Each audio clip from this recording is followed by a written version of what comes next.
Deus, nós te agradecemos por mais um sábado na tua presença, te agradecemos pelas pessoas que estão aqui presentes, te agradecemos também pela tua mensagem e pela tua direção que o Senhor tem nos dado. Eu te peço que o Senhor abençoe esse estudo, para que ele possa ser claro, que possamos todos aprender. No nome de Jesus, amém. Bom, gente, então, feliz sábado. Como vocês viram, hoje o tema do estudo é o Erdogan e a lei dominical. Quem sabe quem é esse homem? Ninguém poderia comentar rapidamente quem é? Ele tem estado nas notícias nas últimas 2 semanas, então acho que vai estar fácil de saber quem é. Presidente da Presidente da Turquia. Turquia. Isso, exatamente, ele é o presidente da Turquia. E por que a gente está estudando sobre esse homem hoje? Ô, Carol, Oi. eu acho que é por ele ser, né, um conservador e colocou na política dele sobre, né, ele não falou tanto assim sobre os LGBTs, mas depois que ele ganhou, né, ele está levando essas muito a sério, né, sobre os direitos dos LGBTs, né? Ok, sim, ele tem a ver sim com ele fala contra, né, os direitos da comunidade LGBTQ abertamente. Isso sim é verdade, mas gostaria de escutar mais por que vocês acham que é importante a gente estudar sobre esse tema. Se mais alguém tem alguma ideia? Oi, posso falar? Uhum. Assim, a Turquia é um país muito importante, né, nos acontecimentos geopolíticos, né? Eles estão lá entre Europa e Ásia, né? Então eles é um país que está realmente entre dois mundos, né? Então eles têm laços com a Rússia, mas também querem entrar na União Europeia, né? Então é realmente um país muito controverso, né? Pela importância, né? Posição que eles têm, mas também pela dependência que outros países têm deles.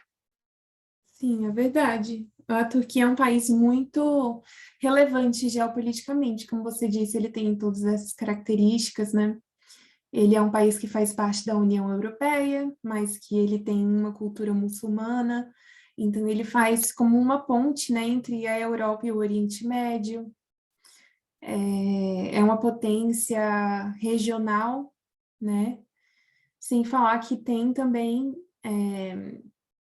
relações estreitas com a Rússia, né?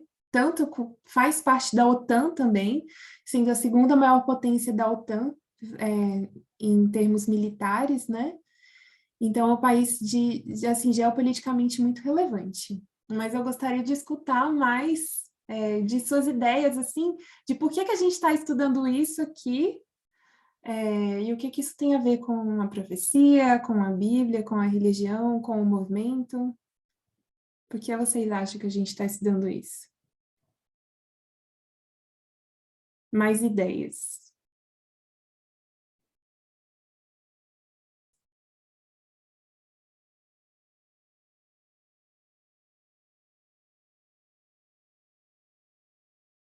Tá. Nada, gente, não. O que caracteriza o governo do Erdogan? Quais são as características do governo dele? Ele é um ditador. Ele é um ditador, né, Arthur? Então, ele é um governo autoritário. E o que os governos autoritários têm a ver com a nossa mensagem?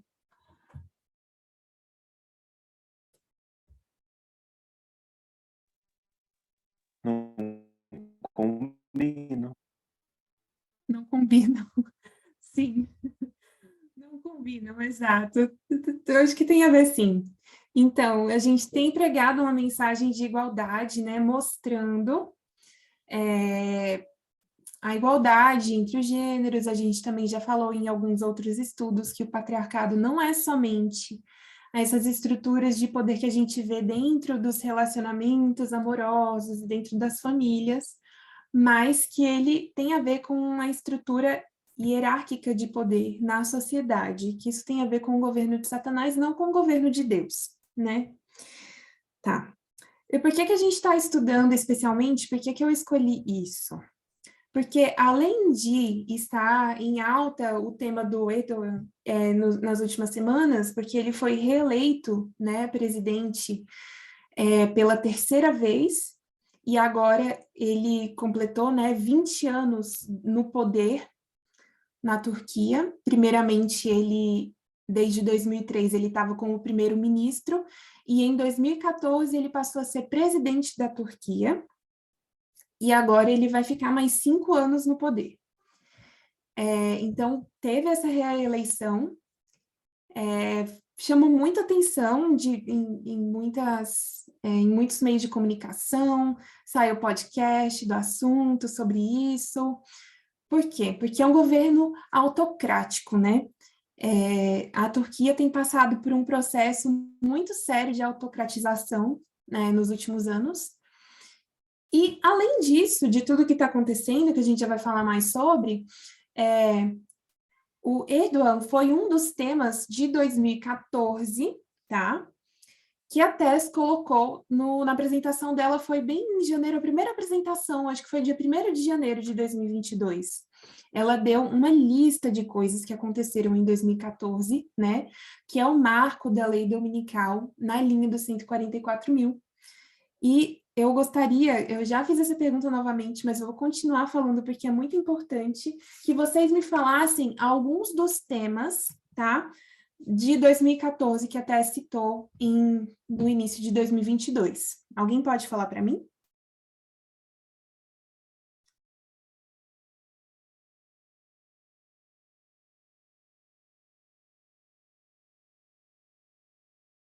Eu vou repetir a pergunta.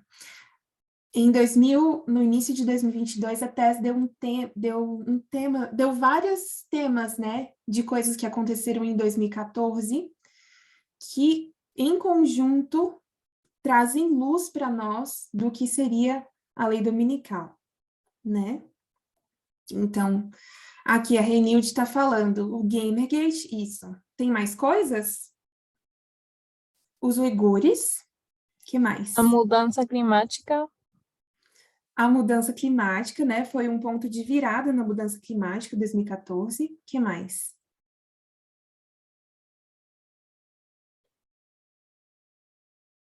O movimento incel. Exato, movimento incel.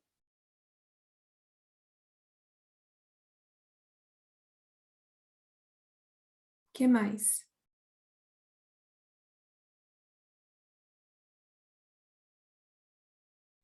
Queda do Rei do Sul?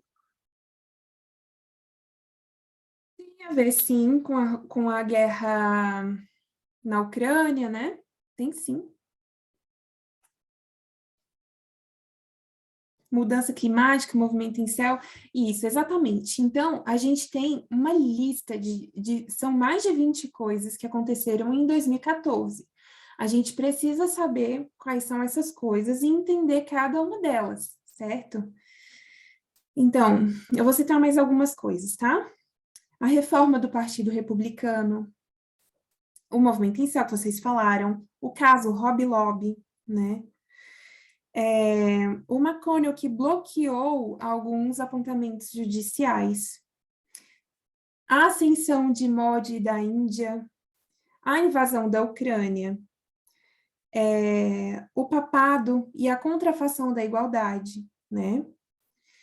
O Gamergate, o Cambridge Analytica,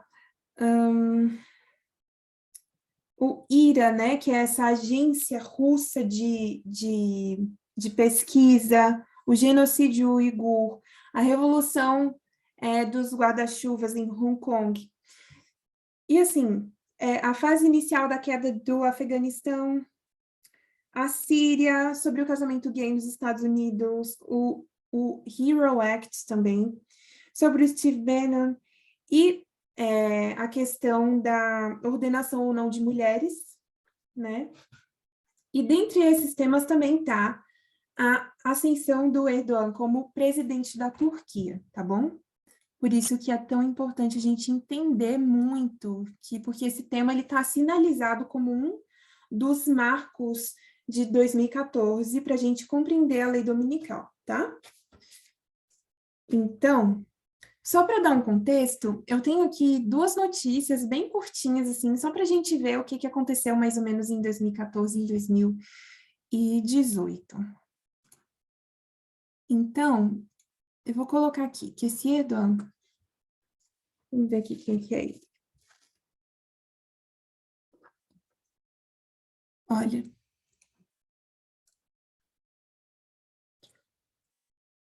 De 1994 até 1998, ele foi o prefeito de Istambul, que é a capital da Turquia, tá?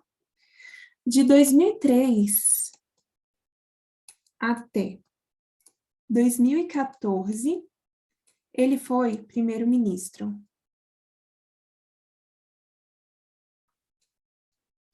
Antes, o regime da Turquia era uma república parlamentarista, tá? Vou colocar aqui, república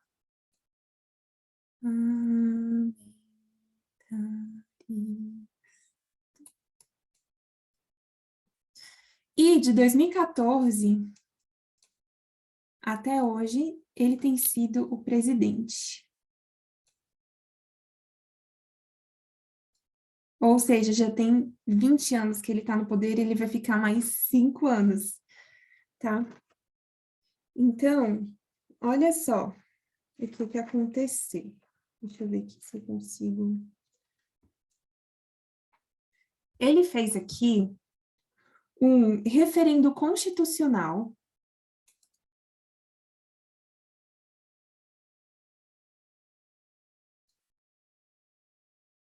tá? Ele fez a mudança do regime de parlamentarista para presidencialista, fez 18 emendas à Carta Magna do país, fez mudanças na Constituição para que ele pudesse ser o presidente. E mais para frente, nesses primeiros anos de presidente, tinha um primeiro-ministro, e mais para frente ele tirou a função do primeiro-ministro, ficando com ainda mais poder nas mãos, tá? E ele tendo agora a possibilidade de dissolver o parlamento, de decretar um estado de emergência sem precisar da aprovação dos ministros, né? Então, durante esse processo, cada vez mais ele foi fazendo jogadas para que ele tivesse mais e mais poder. Então, eu vou mostrar aqui para vocês.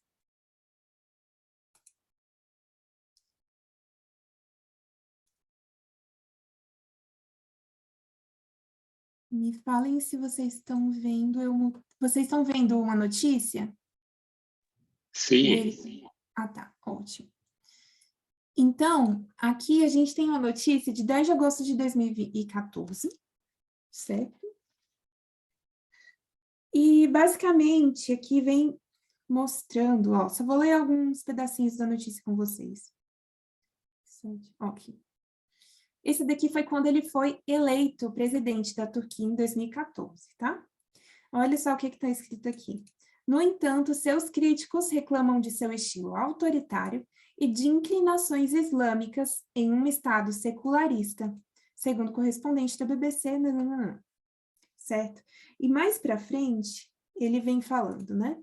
Em discurso neste domingo, Erdogan afirmou que o povo mostrou sua vontade nas urnas hoje. Ele é primeiro-ministro desde 2003 e está impedido de concorrer a um novo mandato. Então, inocentes em 2014 falaram, olha, ele não pode concorrer novamente, né?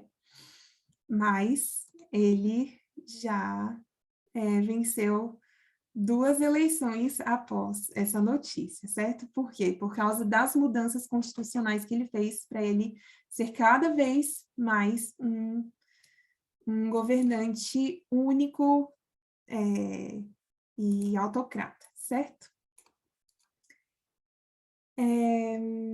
Que mais? Uma coisa que chama atenção aqui, O que vocês acham disso? O povo mostrou sua vontade nas urnas hoje. O que isso significa para vocês? É bom ou ruim?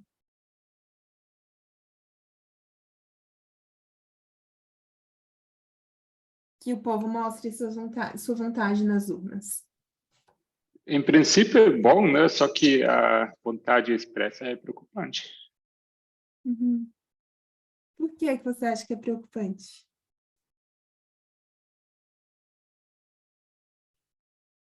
Carol, se eu puder comentar, eu acho que também, quando são eleitos esses tipos de presidente, também mostra muito a mentalidade das pessoas, do país em si. Sim, a mentalidade. Torna preocupante, de certa forma. Sim. Tá, então a gente está elegendo... Oi, sim, Pedro. Oi, desculpa. Não, sou eu, Carolina. Tudo bem? Bom dia. Uhum. Bom dia. Então, eu até acompanhei também um pouquinho essa matéria aí, achando até legal você comentar, porque fatalmente deve ter muita corrupção envolvida aí. Então, assim, ele deve ter ganho ele deve ter se reeleito à base de muita corrupção, né? Fazendo muito acordo com os militares, outras pessoas do governo dele, enfim, porque ele não é bem quisto por todos também, né? Então, eu acredito que deve ter muita corrupção por baixo disso tudo aí, como pano de fundo, né? Ok, sim. Então, você pontuou a corrupção como um dos fatores para que as pessoas, tendo o direito de democracia, né, tendo o direito de escolher um presidente, elas façam uma má escolha, né? Vocês falaram aí que a escolha dele é preocupante. Alguém um dia me disse, o Putin foi eleito democraticamente. Que outro mecanismo um autocrata, um presidente com características de autocracia pode usar para ser eleito dessa forma? Posso falar? Pode. Talvez não respondendo essa pergunta ainda, mas a anterior, quem talvez acompanhou um pouco como são essas campanhas eleitorais na Turquia, talvez notou que são muito diferentes do que a gente está acostumado aqui. Não são campanhas extremamente carregadas emocionalmente. Eles não têm problema de usar ferramentas assim altamente manipulativas, de distribuir, vamos dizer, presentes, né, que a gente chamaria comprar votos, né? Eles são muito apelativos, né, abertamente ofensivos, né, distribuir mentiras sobre os opositores, né? Então, de um ponto de vista assim mais sei lá, neutro, ocidental, né? A gente talvez não acharia uma campanha muito justa e limpa, né? Como são feitos lá. É um evento, né? O país entra no estado, parece um carnaval, né? E quem tiver mais recursos e mais força, né? Consegue moldar, né, a opinião do povo, né? Exatamente, sim. Então... Então, se a gente olha, por exemplo, para a campanha de Trump também, com todas as fake news, o que isso fez com o povo foi levá-los a um estado de medo. Então, isso é uma das formas também de induzir as pessoas, né? Você enche elas de fake news, basicamente, e leva elas a esse estado de medo. sim, sim. Então, vocês dois falaram coisas muito interessantes, que são recursos que esses líderes que tendem à autocracia, eles fazem, né? Primeira coisa que o Gabriel falou, fazer uma manipulação emocional e uso de recursos, né? Quem tem mais recurso alcança mais, né? A gente vê isso, por exemplo, né, Gabi, aí na eleição dos Estados Unidos com o Trump, igual você estava falando, com a Sociedade Federalista, que é uma rede de pessoas que têm muito dinheiro, né, que utilizavam desses recursos para poder alcançar os eleitores, né? A gente vê também que, no caso do Erdogan, ele tinha nas mãos 90% de toda a mídia nacional, e foi feita uma pesquisa em abril de que ele teve 32 horas, né, nesses meios de comunicação de propaganda política, enquanto seu principal opositor teve somente 32 minutos. Então, isso conta. E a outra coisa que a Gabi falou foram as fake news. E a gente tem um artigo todinho falando disso, de como ele utilizou essas fake news para poder atacar os seus apoiadores. Durante a sua corrida política, né, durante o processo eleitoral, eu já vou deixar você falar, Pedro, rapidão. Durante o seu processo eleitoral, ele começou a acusar o Ocidente de estar conspirando contra a sua eleição, e ele também utilizou de montagens de vídeos, né, que depois as pessoas viram que eram vídeos falsos, para dizer que Kılıçdaroğlu, que era o principal opositor dele, estava sendo apoiado por milícias separatistas curdas, né, que são uma etnia que fica ali no leste da Turquia, estavam apoiando ele. E ele falava, olha, vocês vão votar nessa pessoa que está sendo apoiada por esses terroristas? Então, a gente vê aí o uso das fake news contra esse segundo candidato, que teve, inclusive, que mudar depois de sua estratégia política para ser mais, para atacar mais. E quanto ao... Isso foi o candidato do segundo turno. Quanto ao um dos candidatos que estavam no primeiro turno, também fizeram fake news utilizando trechos de filmes pornô, dizendo que esse candidato estava influenciado nisso. E, além disso, o Kılıçdaroğlu também fez denúncias de interferência russa nas eleições, também com uso de deepfakes, com gravações, montagens e atores russos. Então, isso também que você disse, Gabi, sobre as fake news, também foram um recurso utilizado por esse presidente, que a gente sabe que é um recurso utilizado também por outros autocratas. Pedro, pode falar. Obrigado. Não, eu só queria colocar esse outro fato também que é muito importante, que esses autocratas, eles também, aos poucos, eles vão trocando as regras do jogo. Eles vão mudando aspectos, quer seja constitucionais, quer seja algumas leis, quer seja número de juízes, quer seja... tem uma denominação para isso, que eu escutei por aí outro dia, que é autocracias eleitorais. As autocracias eleitorais, né, o processo em que um país que era democrático virou uma autocracia eleitoral, onde ainda existem votações. A Rússia é um bom exemplo, você tem votações, mas você sabe que está tudo voltado para o lado do Putin, nesse caso.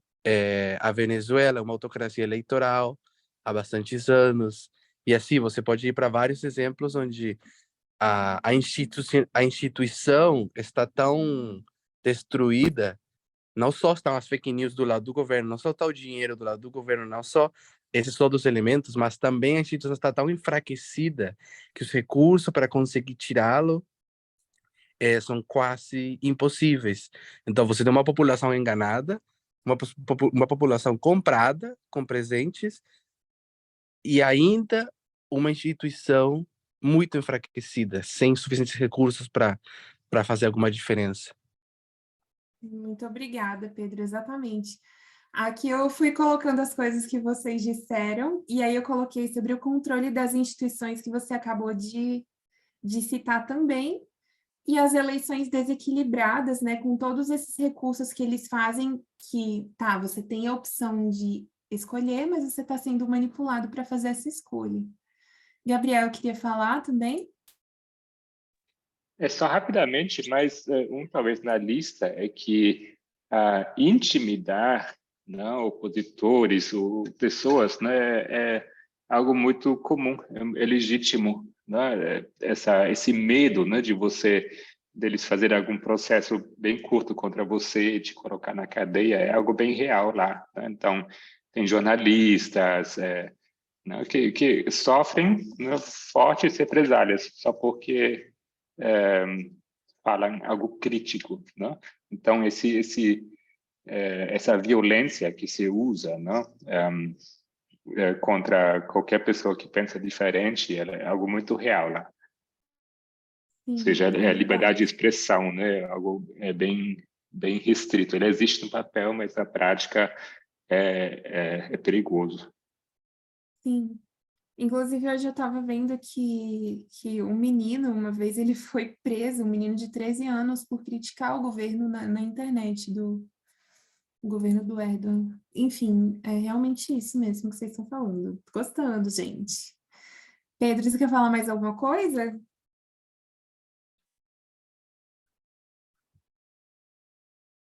Sua mão está levantada ainda. Eu vou, então, vou seguir aqui com uma notícia de 2018.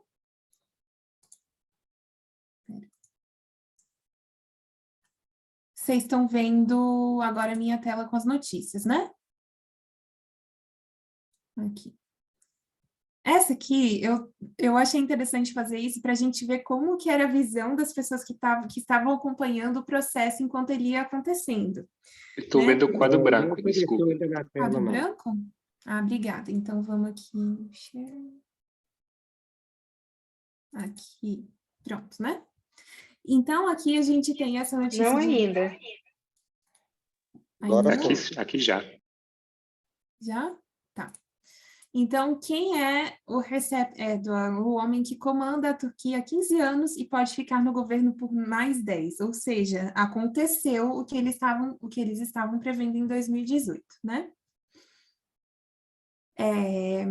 Ele é um líder com formação islâmica que superou uma tentativa de golpe. Esse golpe aconteceu em 2016 e foi reeleito presidente da Turquia no domingo 24, numa eleição que está sendo contestada pela oposição. Uma coisa que aconteceu, em 2001, ele fundou esse partido aqui, que é AKP, né, que é o Partido de Desenvolvimento e... eu tenho que ver aqui o nome, que eu esqueci. Mas ele fundou esse partido, né? E aqui, nesse parágrafo, 1, 2, 3, 4, 5, 6, 7. Olha. Com a vitória no domingo, Erdogan assume novos poderes aprovados num plebiscito realizado no ano passado para transformar a Turquia numa república presidencial. Então, a gente vê aqui novamente que isso aqui é uma escolha popular, né? Só que a gente sabe de todos os recursos que está por trás dessa escolha, para que a Turquia se tornasse, então, num regime presidencialista. Certo? E aqui. O plebiscito do ano passado fez com que o cargo de presidente deixasse de ser meramente cerimonial. A partir de agora, não haverá mais primeiro-ministro despachando no Aksari, Palácio Branco, em Ankara, despachando... Ixi, não entendi. Além disso, o Erdogan será o único responsável pela nomeação e demissão direta do primeiro escalão do poder, incluindo ministros e juízes. Também vai ter poderes para governar por decreto, se necessário. Na eleição em que o próprio Erdogan se declarou vencedor, o partido dele, o islamista AKP, ganhou também a maioria dos assentos no parlamento, e isso permanece, viu? Eles têm 346 assentos de 600 no parlamento. Quando confirmado o resultado do pleito de domingo, o presidente vai ter uma liberdade de ação nunca antes vista na história moderna do país, ou seja, ele concentrou poder em suas mãos. Erdogan também alterou a Constituição do país, que agora estabelece mandato presidencial de 5 anos e permite que ele dispute novamente a reeleição em 2023, né? O que realmente aconteceu. Aumentou o período da presidência e permitiu que ele pudesse novamente tentar ser reeleito. As alterações podem fazer com que ele fique no poder por mais uma década, tá? Então, isso é uma notícia de 2018 que estava prevendo o que está acontecendo agora.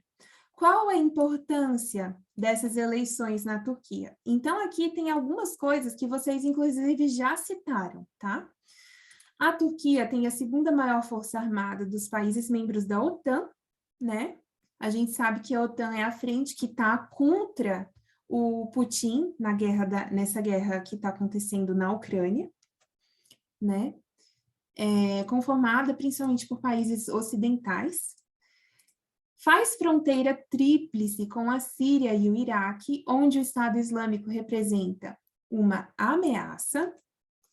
Então, aqui também tem a questão de que, por essa proximidade com a Síria, tem muitos refugiados sírios, e esses refugiados, eles também têm sido usados como uma peça política de disputa eleitoral entre o Erdogan e o Kılıçdaroğlu, né? Mas que agora já perdeu.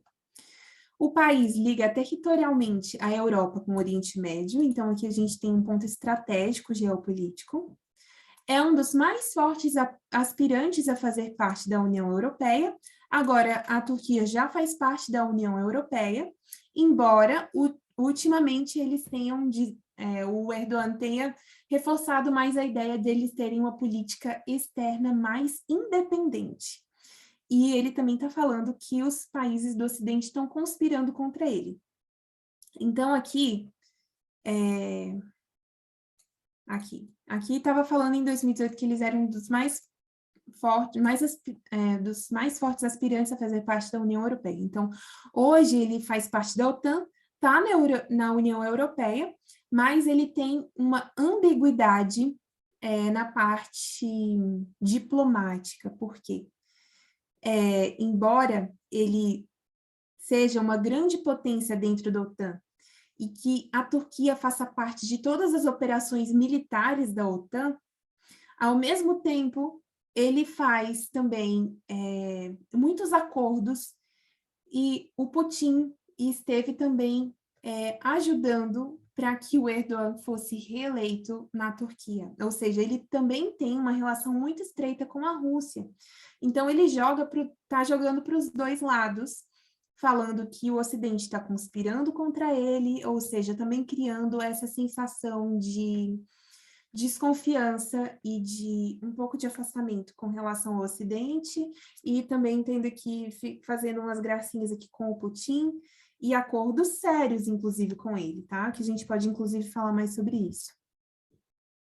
Outra coisa de porque essa eleição da Turquia em 2018 era importante, porque é uma das 20 maiores economias do mundo e tem um importante papel no mundo muçulmano, tá? Aqui. Gabriel. Desculpe, rapidamente, não querendo te contradizer atrapalhar o estudo, mas Turquia não é membro da União Europeia. Eles são candidatos oficiais e essas negociações já estão em andamento há muitos anos, mas eles não são membros, não. Tanto que está sendo questionado de tempo em tempo se eles podem, de fato, ser membros, não? Por diversas violações de direitos humanos, esse processo eleitoral agora. Então, até onde eu entendo, eles não são membros. Então tá, então eu devo ter entendido errado, obrigada. Então, ele faz parte da OTAN e está como candidato à União Europeia, certo? Isso. Então, a Renilde colocou aqui que o AKP é Partido da Justiça e Desenvolvimento. Obrigada. Então, aqui, em 1999, ele foi preso, tá? Então, se a gente for ver aqui, ele foi até 1998 prefeito de Istambul. Em 1999, ele foi preso. Por quê? por incitação religiosa. Ele fez uma fala pública, né, citando um poema nacionalista que incluía essa fala aqui: as mesquitas são nossos quartéis, as cúpulas nossos capacetes e os fiéis nossos soldados. Certo. Olha, aqui a gente vê que em 2018 que já dava para a gente perceber um pouco disso, de quem eram os seguidores dele e do que os críticos estavam dizendo sobre o seu governo. Olha, seus seguidores são de maioria muçulmana e conservadora. Eles exaltam a forma como Erdogan fez o país ascender como uma nação respeitada no cenário internacional e assegurou novos níveis de prosperidade econômica para a Turquia. Os críticos, contudo, dizem que Erdogan se assemelha a um sultão, como nos tempos do Império Otomano. Dizem ainda que ele não tem conseguido conter a crise econômica. O crescimento da inflação em mais de 10% e a desvalorização da lira têm contribuído para aumentar a pobreza no país. Então, aqui, a gente vê, né, quem são os principais apoiadores dele, que são esses muçulmanos conservadores. E aqui, já em 2018, se estava falando sobre o crescimento da inflação. Nos primeiros 10 anos em que ele esteve no poder como primeiro-ministro, ele conseguiu fazer uma política liberalizadora na economia, né? Conquistando uma base conservadora, conquistou algum crescimento econômico, mas na última década, né, ele, já no regime presidencialista, ele passou mais a ser populista, autoritário, e a gente vê um grande problema econômico na Turquia hoje, porque nos últimos 5 anos a inflação sempre teve na casa dos 2 dígitos, inclusive no último ano, eu creio que esteve em 85%. Correspondentes de lá falam que os preços eles são constantemente mudados, né? Parece que você está aqui no Brasil nos anos 80, e que o que ele faz? Ele faz muitos gastos públicos, né? Nessa abordagem populista que ele tem, e só que esses gastos públicos, eles têm que ser pagos de alguma forma, e a inflação sobe, sobe, sobe. Ele demitiu 2 presidentes do Banco Central deles, porque eles não estavam de acordo com as atitudes tomadas pelo Erdogan. Por exemplo, alguns dias antes da sua reeleição, agora em 2023, ele aumentou o salário dos servidores públicos em 45%, sem falar que ele também fica dando, né, presentes para as pessoas e tudo isso faz com que depois a população tenha que pagar de alguma forma, né? Então, ele acaba sendo visto como um cara legal, bonzinho, mas a economia está realmente muito ruim. Então, a gente vê aqui que já tinha começado e agora a situação está pior ainda. Gabriel, você tinha um comentário para fazer? Sim, rapidamente, assim, uma das coisas que foi muito criticada também foi como ele gerenciou o recente catástrofe, né, o terremoto, Sim. onde morreram, assim, milhares de pessoas. Foi muito mal organizado, né? Ele reteve recursos e tal. Então, teve um outro terremoto anos atrás, né, que ajudou que ele chegou ao poder, né? Basicamente, quando ele se elegeu pela primeira vez, pelo jeito como ele gerenciou na época, né? E agora, essa vez que teve esse terremoto, foi um dos pontos das críticas mais fortes contra ele, porque muitas pessoas não receberam o auxílio no momento que precisavam. Sim. Foram mais de 50 mil mortos e realmente, como você disse, né, eles não receberam esse apoio, né, para reconstrução, esse assistencialismo que eles precisavam nesse momento. É uma catástrofe muito grande. Mais de 50 mil pessoas morreram e mais de 200 mil pessoas ficaram desabrigadas, feridas, né? Então, tá. Então, eu acho que a gente passou, assim, bem por cima do que está acontecendo agora. A gente viu que essas eleições foram bem desequilibradas, né? Inclusive, um crítico na CNN falou que essa eleição foi um processo democrático, foi livre, mas não foi justo, né? Outra coisa que eu gostaria de comentar com vocês agora são 2 artigos, tá? Deixa eu só ver se tem mais alguma coisinha. Na verdade, são 3 coisas que eu gostaria de falar com vocês, rapidinho. O primeiro é um artigo da New York Times, que fala que é assim, um pilar da vitória de Erdogan é mulheres devotas conservadoras. Deixa eu ver aqui. Olha, é esse artigo aqui, vocês estão vendo? A outra coisa que eu gostaria de comentar com vocês é sobre um pouco o comentário de uma mulher chamada Mariana, que ela foi uma das autoras de um livro Caminhos da Autocracia, que vai ser lançado esse ano. Ela é brasileira. E ela comenta um pouco sobre os impactos da vitória de Erdogan. E a Natuza Neri, a host desse podcast, ela pergunta se a Turquia seria como aquele que guia outros países no mesmo sentido, ou se ela está sendo levada numa onda de autoritarismo que está no mundo inteiro. E quais são as semelhanças entre esses modelos autoritários ao redor do mundo, né?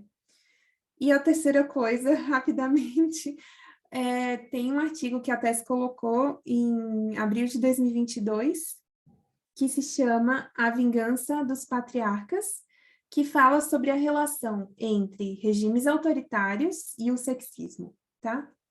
É rapidinho isso que a gente vai falar agora. Alguém tem mais algum comentário, alguma pergunta até aqui?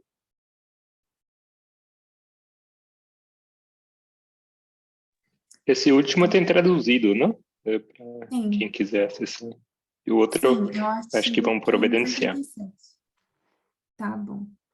Tá, obrigada. Uma Carol, pequena coisinha. Peraí.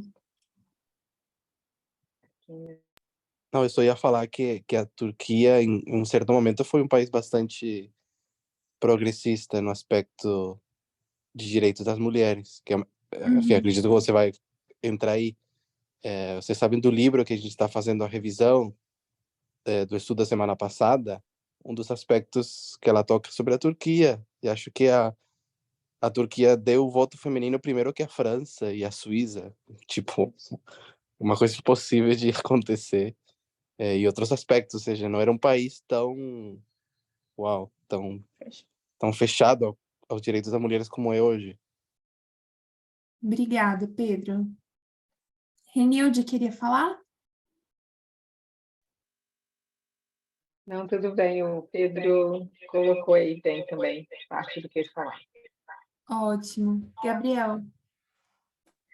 Sim, gostei do comentário do Pedro, né, e realmente ajuda a conhecer um pouco a história da Turquia, né, porque eles de fato foram um país muito progressista, se você considera assim o Oriente Médio, né, então eles se orgulham, né, de ser um estado laico, né, de realmente eles tiveram fortes tendências seculares, assim, né, mas me lembro da história do Irã e tal, né? Quando, com o tempo, teve esse retrocesso, onde a religião joga cada vez mais uma parte assim crucial, né? No dia a dia.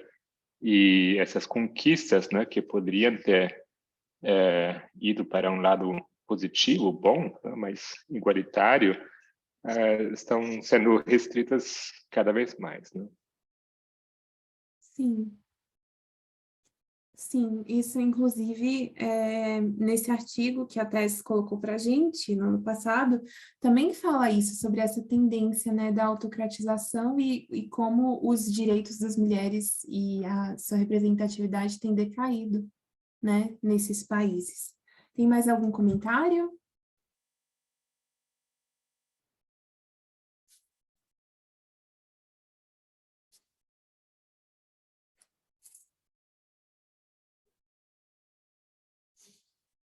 Tá. Então, deixa eu só 10 segundos aqui.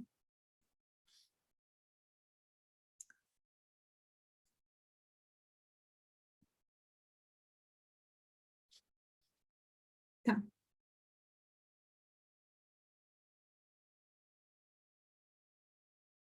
Então, eu vou comentar com vocês sobre esse artigo, que é aqui, As Mulheres Conservadoras Devotas, um pilar da vitória de Erdogan, certo?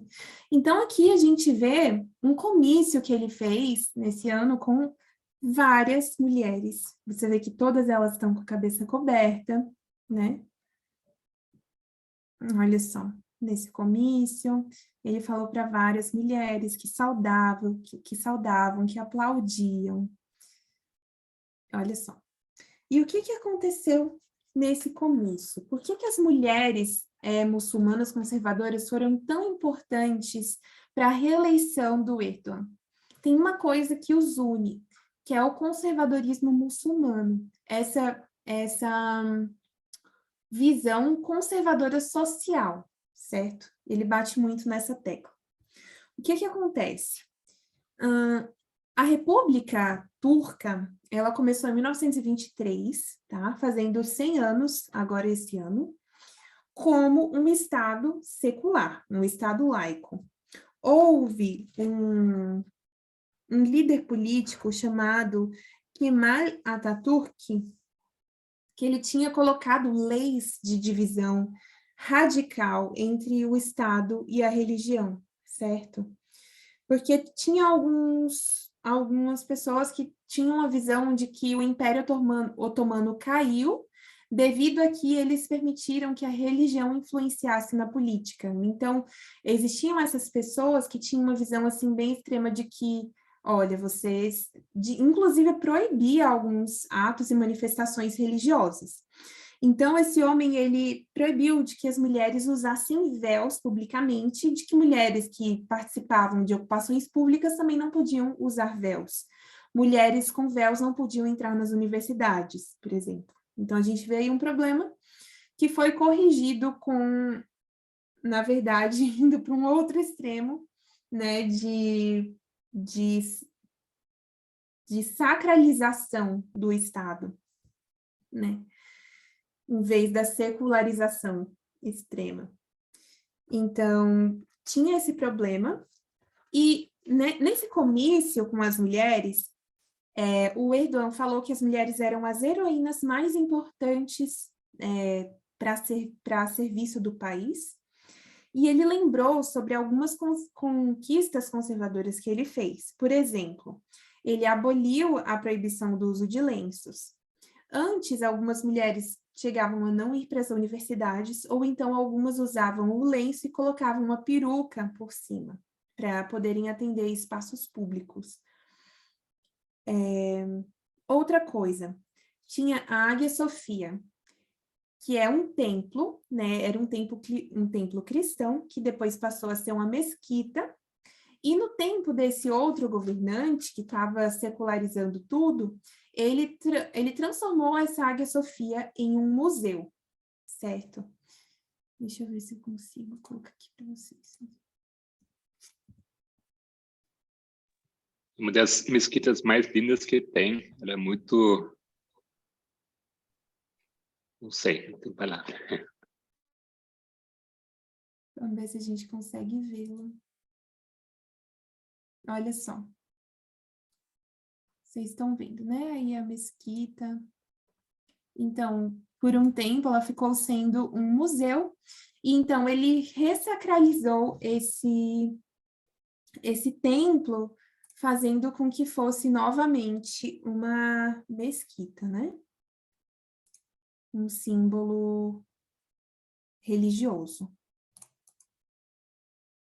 Deixa eu voltar aqui para a notícia.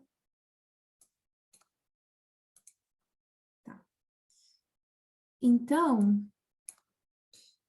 e ele também reforçou essa promessa de aposentadoria para mulheres que não trabalham fora de casa. ou seja, incentivando que as mulheres continuem dentro de casa, fazendo o trabalho que lhes é devido, que é ser esposas e ser mãe, né? Com relação a... Deixa eu aqui. Ah, tá. A gente vai falar mais um pouquinho disso com o artigo que a Tess mandou, tá? Então, as mulheres, elas veem o Erdogan como se fosse um libertador para elas. Elas falam que agora eu posso viver livremente, porque eu posso usar o meu véu livremente. O que vocês acham o que vocês acham disso? Como vocês interpretam essa liberdade que elas encontram no uso do véu e que foi conquistada pelo Erdogan para elas?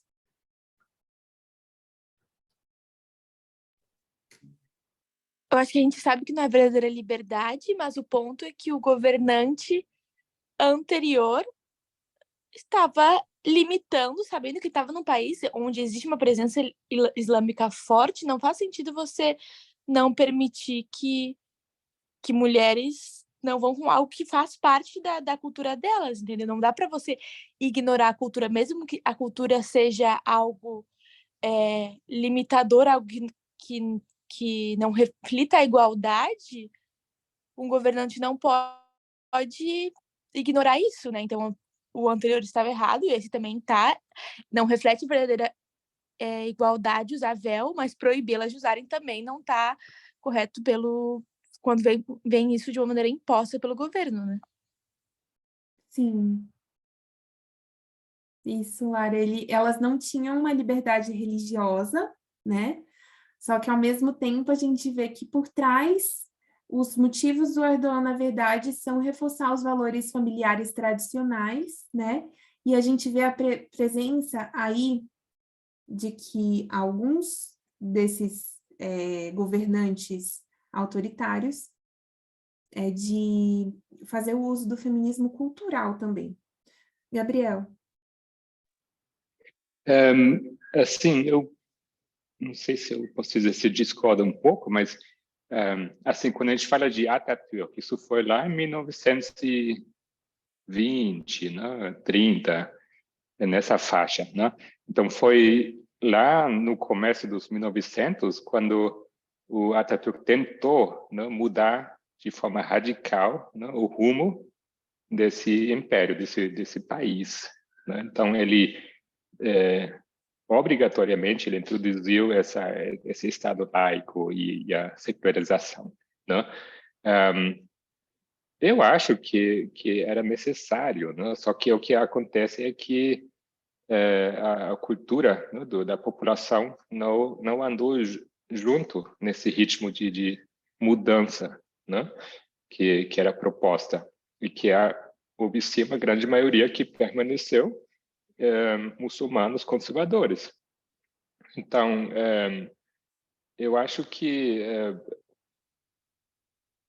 poderia ter sido bem positivo, né? Então, só que, sendo que a maioria não quer, gosta de viver submissos, né, nesse patriarcado muçulmano, né? Erdogan parece um libertador, né, que legaliza, né, que o sexismo seja permitido oficialmente, né? Então, para os conservadores, ele é visto como um herói, né? Mas, infelizmente, eles levam para um lado, os afunda, né, no conservadorismo.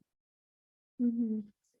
Sim, assim, eu acho que a única coisa que a Lara estava tentando mostrar também é que, assim, as mulheres eram proibidas de expressar a sua religião, que isso também é errado, né? Mas, sim, é certo o que você disse, de que ele é visto como um libertador por estar financiando esse sexismo. Olha, eu só tenho 10 minutos e eu vou passar então para o artigo da Tess, só para falar para vocês sobre alguns comentários que ela fez. esse artigo, ele está traduzido para o português e ele está disponível nos artigos, né, no Media Broadcast Brasil. É esse daqui, ó. Deixa eu ver se eu consigo colocar ele maior. É esse daqui.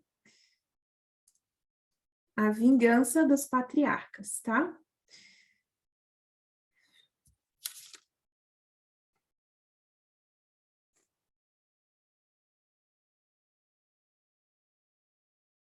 Então, o comentário da Tess com relação a esse artigo é o seguinte, ela falou, assim, sobre a estagnação e declínio do empoderamento político e econômico das mulheres no mundo inteiro.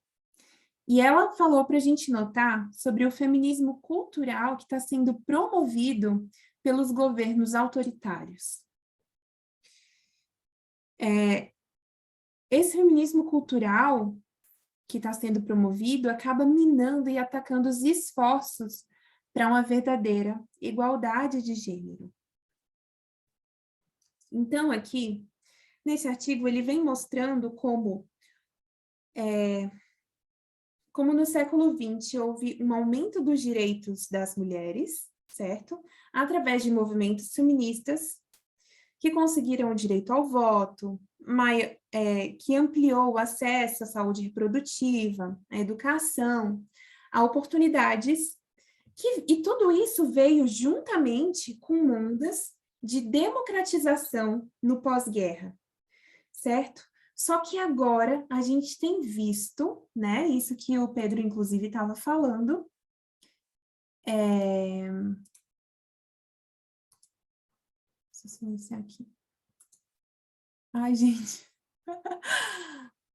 Isso que o Pedro estava falando, né, sobre que agora a gente tem visto líderes autoritários que estão atacando, ao mesmo tempo, a democracia e os direitos das mulheres, tudo junto, certo?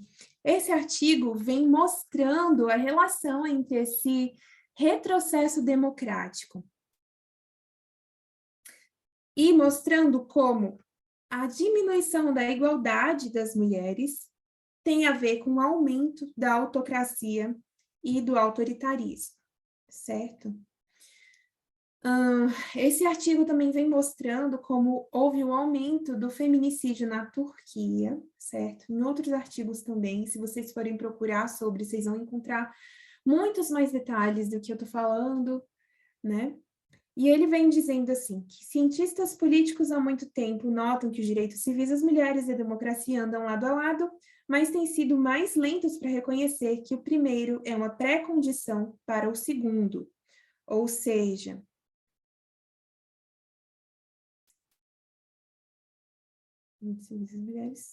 que os direitos civis das mulheres são uma pré-condição para a democracia. E aqui na página 10 tem algumas coisas que eu gostaria de chamar a atenção, porque aqui ele vem falando assim, sobre vários regimes autocráticos ao redor do mundo, só que aqui ele vem falando especificamente sobre a Turquia. Então aqui, 1, 2, 3, 4. Olha só. Aqui vem falando sobre o Xi, né, falando sobre os uigures, o que ele tem feito para esterilizar mulheres, ou então forçando o controle da natalidade, falando também sobre a Rússia, sobre a política do aborto, né, que agora está sendo desencorajado, antes era possível, e como Putin vem reforçando os valores tradicionais. Aí depois ele começa a falar de ambientes menos autocráticos, né, que a gente está em regimes democráticos, só que a gente sabe que é uma democracia disfarçada. Em ambientes menos autocráticos, onde políticos excessivamente machistas não podem ser onde políticas excessivamente machistas não podem ser simplesmente decretadas, líderes autoritários e seus partidos políticos usam a retórica sexista para estimular o apoio às suas agendas regressivas, muitas vezes camuflando-as no traje de populismo, que a gente já viu que é uma das políticas aí do Erdogan, certo? Ao fazê-lo, promovem narrativas misóginas de feminilidade patriótica, que depois, se vocês forem ler mais desse artigo, vocês vão ver que realmente é isso que ele faz nesse comício com as mulheres. Feminilidade patriótica tradicionalista. A estudiosa Natasha Kaul descreveu esses líderes como empurrando nacionalismos ansiosos e inseguros que punem e desumanizam as feministas. Onde podem, eles buscam políticas que afirmam maior controle estatal sobre os corpos das mulheres, ao mesmo tempo que reduzem o apoio à igualdade política e econômica de gênero. Eles encorajam e muitas vezes legislam a subjugação das mulheres, exigindo que homens e mulheres se conformem com papéis tradicionais de gênero fora do dever patriótico. Eles também cooptam e distorcem conceitos como equidade e empoderamento para seus próprios fins. Ou seja, elas se veem empoderadas, né, por poder usar o véu. A gente sabe que tem a questão da liberdade religiosa, que elas não tinham e que agora elas podem ter, só que a gente sabe que é um conceito de equidade e de empoderamento distorcidos, tá?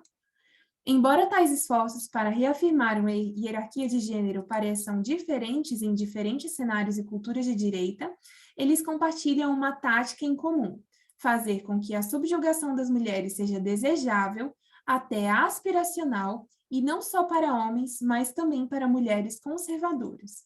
Então, né, eles pintam isso como uma coisa bonita.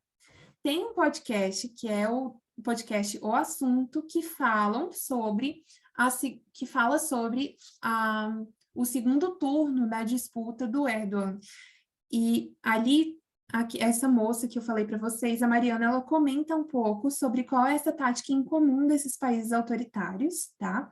E eles dão eu acho que eles falam bastante bem, né, sobre o contexto da Turquia, como que foram as eleições, e eu sugiro que vocês escutem depois em casa, né, tá em português, é muito bom para vocês escutarem e vai ampliar essa ideia aqui, tá?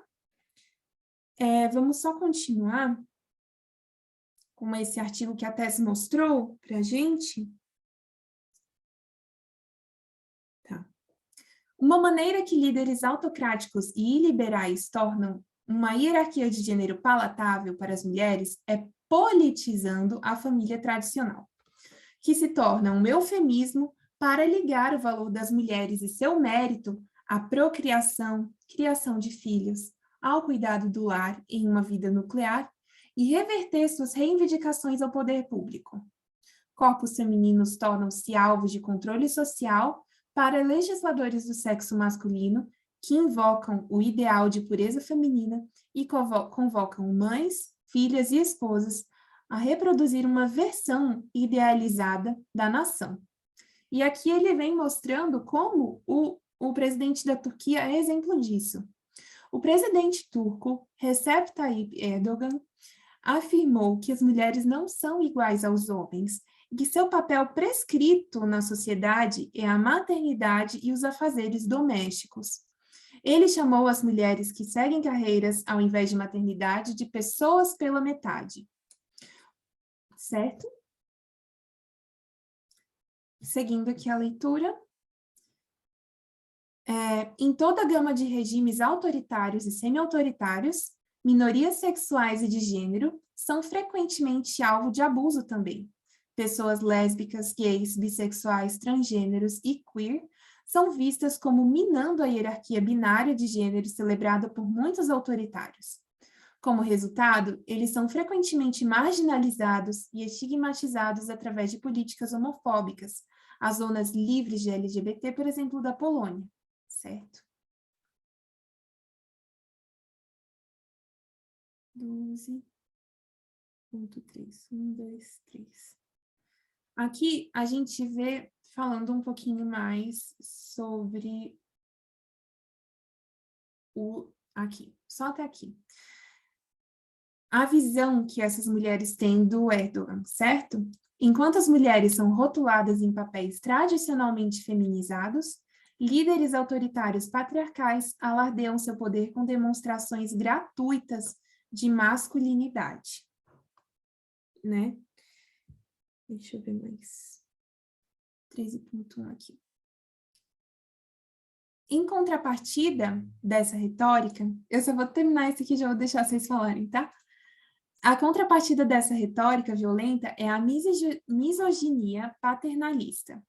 Como escreve Caul, enquanto Trump, Bolsonaro e Duterte têm mulheres mais explicitamente sexualizadas e objetificadas, projetando-se como profusamente viris e predatórias, o primeiro-ministro indiano Narendra Modi e Erdogan têm se promovido como protetores e ocasionalmente até mesmo renúncias, figuras paternas, para manter as mulheres e minorias em seu lugar. Eles são, às vezes, profundamente e excessivamente misóginos.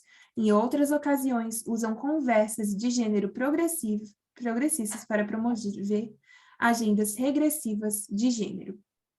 Então, a gente vê aqui, por um lado, né, dessa estrutura patriarcal, dessa misoginia, a gente tem alguns países que estão promovendo a sexualização da mulher, porém, por outro lado, a gente também tem o papel do homem nessa estrutura patriarcal, que é essa figura paterna, protetora, que desempenha tanto o Modi como o Erdogan. A gente vê que as mulheres na Turquia conservadoras estão mais cobertas, porém, a gente vê a figura do homem como esse pai e como protetor que essas mulheres...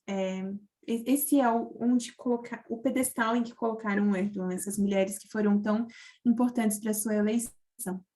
Gabriel, você tinha um comentário para fazer? Sim, eu acho que o Nilson está com o microfone aberto. Meu comentário é o seguinte, eu achei interessante esse artigo que a gente pretende publicar logo em português. Ele fala, né, como esse direito, né, contra, vamos dizer, o direito da comunidade LGBT, ele é garantido, né, pela Constituição da Turquia. Então, eles têm, basicamente, não podem ser descriminalizados, etc., né? Mas, na prática, eles são muito hostilizados, né? Uma das coisas que aconteceu, por exemplo, na campanha do eleitoral agora, foi que eles estavam querendo associar, né, o opositor, né, a esse movimento, e estavam falando assim que esse movimento LGBTQIA+, eles querem legalizar o casamento com animais, né? E, obviamente, uma mentira absurda e tal, mas já está aí nas cabeças das pessoas, né? Então, disseminar esse medo, né, que vão ser introduzidos essas regras assim que ninguém quer, né? Certamente foi também uma ferramenta que ele usou, né? Desinformar, né, completamente a população. E então, na teoria, eles têm muitos direitos, as mulheres têm direitos e tal, mas eles conseguem pintar esse direito de liberdade de uma forma que parece ruim, né? Que parece perigoso para a família tradicional, etc. Sim, como uma ameaça, né? Então tá, gente. Não deu para falar tudo, tipo assim, muito aprofundado, mas esse é um dos temas de 2014 que a gente está vendo o seu desenlace na história. Eu encorajo vocês para a gente voltar a ver esses temas de 2014, para que eles estejam bem revisados, para que a gente saiba muito bem, né?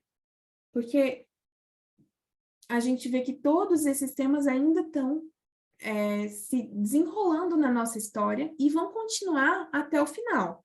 E a gente precisa saber eles muito bem, tá? Outra coisa, tem esse podcast que eu falei para vocês, esse artigo, o artigo é de número 287, se vocês quiserem ver mais sobre a relação entre esses regimes autoritários e, né, a igualdade das mulheres, né, que até se colocou, muito importante. Enfim, eu acho que é isso por hoje. Ficou alguma dúvida, algum comentário que queiram fazer?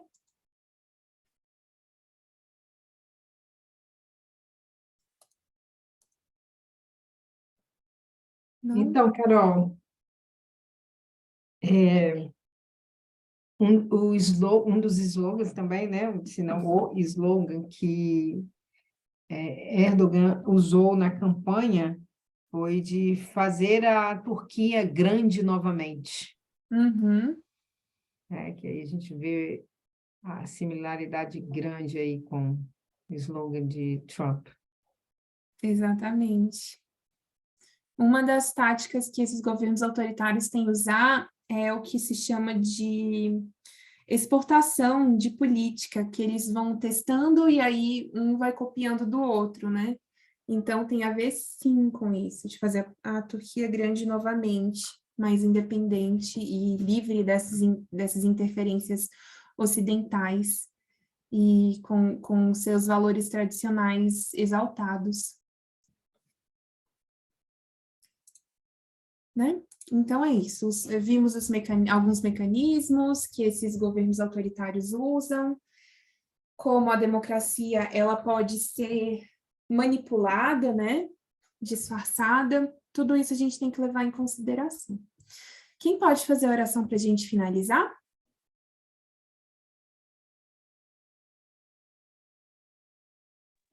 Ei, Carol, posso orar? Pode, obrigada. Não. Quem puder se ajoelhar. Querido Deus que estás nos céus, queremos agradecer por esse estudo, agradecer por todas essas informações que nos habilita a entender melhor as coisas que estão acontecendo no mundo e tudo que tem a ver com o decreto dominical, e que nós possamos buscar entender melhor e aprender melhor, e que o Senhor continue nos abençoando com essas informações e com que nós possamos estar num nível de busca dos artigos em que o Parminder também, o senhor Parminder tem postado, e tanto quanto os da Anciantes. Agradecemos porque não estamos aquém daquilo que tem acontecido e que podemos ter a informação precisa, segura, e que está aí à nossa disposição. Que o Senhor continue conosco nesse sábado, abençoe o próximo estudo, e é isso que nós te pedimos e agradecemos, em nome e por amor de Jesus. Amém.